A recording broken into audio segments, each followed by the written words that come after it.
రెడ్డి అప్పుని తీర్చడానికి ఎవరో ముందుకొచ్చారు.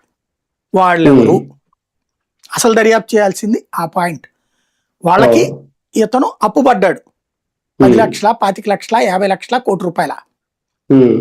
గంగిరెడ్డితో పాటు సునీల్ యాదవ్ ఇంకోళ్ళు ఎవరో సంథింగ్ ఒకళ్ళ దగ్గర ఒక 25 లక్షలు, ఇంకొకళ్ళ దగ్గర 50 లక్షలు ఎంతో, ఏది ఆ బెంగళూరు పోయి రావడానికి సెటిల్మెంట్ కి. తీరా చూస్తే ఆ పేపర్లో రాంగ్ అని తేలింది.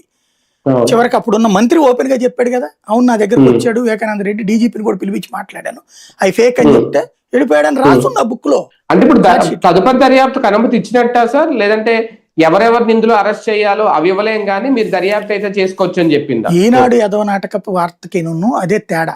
సుప్రీంకోర్టు ఏం చెప్పిందంటే కింద అప్పుడు సుప్రీంకోర్టులో అడిగితే నువ్వు నా దగ్గర కాదమ్మా వెళ్ళి ఆ కోర్టులోనే చెప్పుకోపో అని చెప్పింది. ఈ కోర్టులో అదంతా వాదనలు వినిపించాడు మళ్ళీ పాప సిద్ధార్థ లుద్రా. ఆయనకి ఒక అమౌంట్ తో 2 పనులు చేయాల్సి వస్తుంది అనుకుంటా. మొత్తం వాదించాడు.